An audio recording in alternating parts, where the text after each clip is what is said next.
لله نحمده ونستعينه ونعوذ بالله من شرور أنفسنا وسيئات أعمالنا. من يهده الله فلا مضل له ومن يضلل فلا هادي له. أعوذ بالله من الشيطان الرجيم. قال الله تعالى: قل يا عبادي الذين أسرفوا على أنفسهم لا تقنطوا من رحمة الله إن الله يغفر الذنوب جميعا إنه هو الغفور الرحيم. صدق الله العظيم. كما يعلم الجميع قليل أو كثير إني كنت مغني الراي فيما مضى، أما الآن وبعون الله والحمد لله الذي أنقذني وأنجاني قبل مماتي من عالم الغناء، أي أنجاني من علام الفساد والغرور والنفاق والكذب، ألا هو حزب الشيطان. إني أذنبت كثيرا وأعترف بأني تعديت وجرحت اسم هو من بين الأسماء الذي أحبهم الله ورسوله، ألا هو اسم بلال الحبشي أول مؤذن في الإسلام الصحابي رضي الله عنه.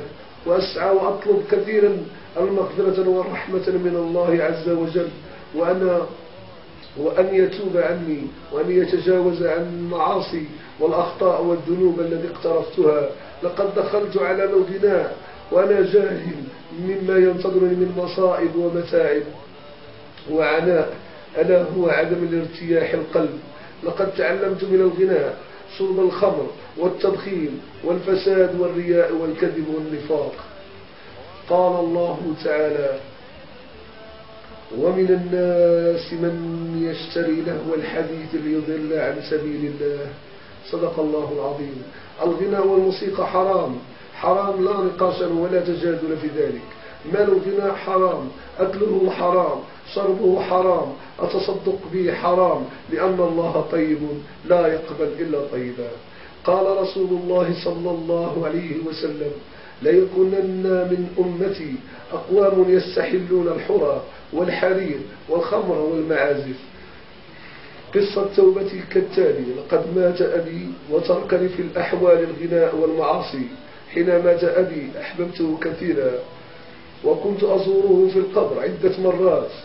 واحد اليوم من الأيام سمعت حديث أبكاني. قال رسول الله صلى الله عليه وسلم: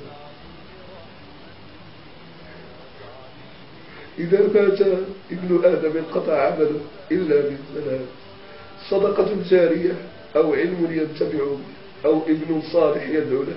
لقد تركني أبي وأنا لست ابن صالحا. كنت أتمنى يشوفني أبي وأنا تائب إلى الله.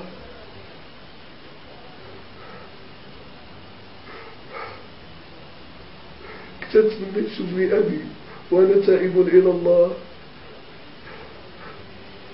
لقد تركني وأنا غير متزوج وليس لي أحفاد وليس له أحفاد.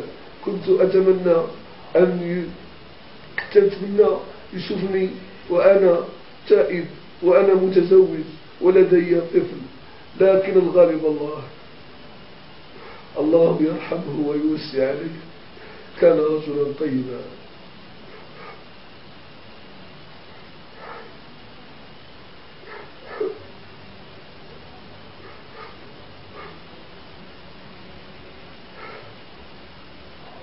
أنا نقول خوتي في الله اللي بغى يغني أو مغني،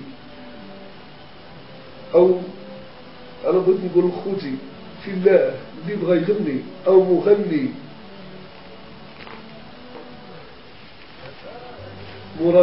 أن يراجع نفسه وأن يتوب إلى الله. أما بالنسبة للرزق راه عند الله. من اعتمد على ماله قل، ومن اعتمد على سلطانه ذل، ومن اعتمد على عقله اختل، ومن اعتمد على علمه ضل، ومن اعتمد على الناس من، ومن اعتمد على الله فما قل ولا ذل ولا اختل ولا ضل ولا مل.